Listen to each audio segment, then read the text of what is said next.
Wij verkochten vandaag een deel van de aandelen van onze Engelse grootaandeelhouder aan nieuwe beleggers. We zijn een bedrijf wat voor de lange termijn gaat. Ik denk, een paar weken geleden zou de koers aanzienlijk hoger zijn geweest, denk ik. En ik denk dat het juist belangrijk is dat we gematigd starten. Dat mensen een redelijk instapmoment hebben en een goede start voor de lange termijn maken. En voor een grote financiële dienstverlener is het ook attractief om een hoger profiel te hebben. En bekender te zijn. Want bekendheid, als je het goed doet, dat leidt ook weer tot meer vertrouwen. Dus... Ja, dat heeft de heer Scheringa ook gemerkt. Ja, nee, ik zei er wel bij, als je het goed doet.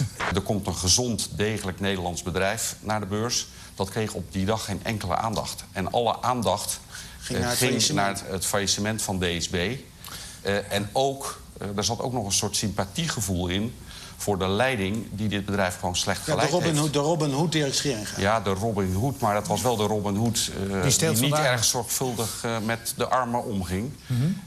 En ja, de rijken, ik weet niet. Ja, het was een omgekeerde Robin Hood. Maar is dat niet wat uw bedrijf ook gewoon gedaan heeft?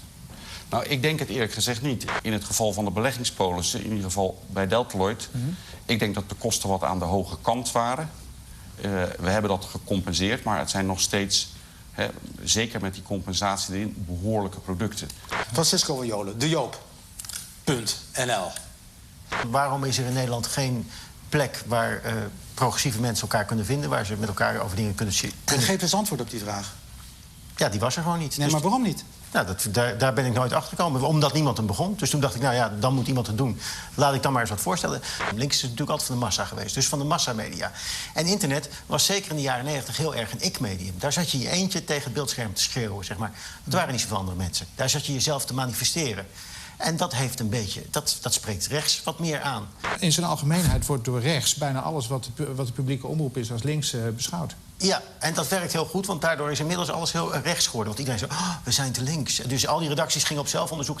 Zijn wij niet te links? Zijn wij wel rechts genoeg? Nou, je ziet dus dat over de hele linie... we moeten eens kijken wat de Volkskrant doet. De Volkskrant heeft een opiniepagina. Daar staat, wekelijks staan daar allemaal VVD'ers. Allemaal, ja, voor mij mogen ze. Maar ja, ik denk dan, die leest niet de Volkskrant om de mening van de VVD te Nou ja, ik juist wel. Nog sterker. Jij wel? Ja, ik vind het juist fijn dat er in de Volkskrant zowel linkse als rechtse meningen staan. Het is volgens mij meer jong-oud. Geen Stijl is veel meer voor jongeren. Noem het dan maar de Breezer-generatie, hoe je het wilt noemen. En als ik even op jouw site heb gekeken, ik denk niet dat het jongeren aanspreekt. Ik denk dat het meer voor de babyboom-generatie is. Ik vind het heel normaal dat de gewone media, de reguliere media, een debat tussen links en rechts hebben. Alleen, er is wel meer dan een debat tussen links en rechts. Want dat zijn tegenstellingen die ik op een gegeven moment wel ken. En ik vind het wel interessant, bijvoorbeeld het verschil tussen GroenLinks en de SP... of tussen GroenLinks en D66. Dat ik het met de VVD niet eens ben, dat weet ik wel. Het Binnenhof is in de greep van het populisme. Wie de debatten in de Tweede Kamer met een zekere regelmaat volgt, kan het niet zijn ontgaan. Dat zegt hij goed, hè? Zou ik zeggen. Ja. Er is helemaal niks mee. Nee. Niks mee met wat hij daar zegt. Ik ben het met zijn analyse ook grotendeels eens. Hij beschrijft een grimmig politiek en maatschappelijk klimaat. Waar mijn probleem ontstaat, is dat hij daar preekt voor eigen parochie. En nog geen 2 dagen later de grimmigheid Nederland overspoelt. Zijn eigen minister wordt voor een politieke misdadiger uitgemaakt. En ik hoor de premier niet. Politici hebben een verantwoordingsplicht. Die hebben een verantwoordingsplicht over hun financiën, de bronnen waar ze uit putten. Ze hebben zich publiek te verantwoorden. De bijeenkomsten zijn altijd besloten. Waarom is daar geen publieke verantwoording op? Waarom is er geen journalistieke controle mogelijk?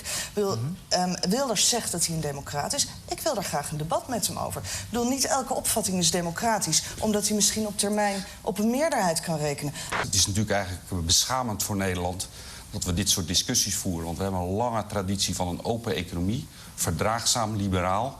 Ja. En wat mij het meeste zorg baart, ja, de ideeën van Wilders, die werp ik ver van. Maar daar moet je volgens mij ook niet te veel tijd aan besteden. Wat mij verbaast, hoe het nou toch komt dat zoveel mensen zich mee laten nemen, als ik de peilingen mag geloven, in dit soort ideeën. Laten we naar die quote 500 gaan. Het is eigenlijk de quote 439. Ja, met dank aan meneer Scheringa. Ja. Dirk, ik hoop dat je weer snel terug in de 500 komt. Volgens mij ligt hij nu ergens bij het museum. We hebben aangetoond dat hij behoorlijk wat dividend toen uit DSB Beheer heeft getrokken. Zo'n 9 miljoen.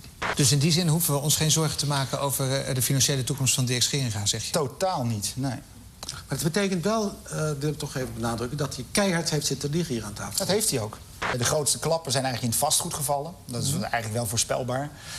Veel mensen die natuurlijk zwaar geleveraged, gefinancierd waren. En banken die zeiden van, leuk, maar u mag even privé bijstorten om uw vastgoedportefeuille op peil te houden. Dat soort mensen zijn allemaal genadeloos door het ijs gezakt.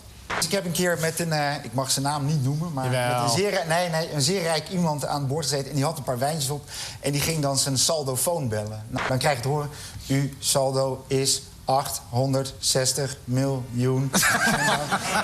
Ja, dat is bijzonder geestig om te horen. Ja.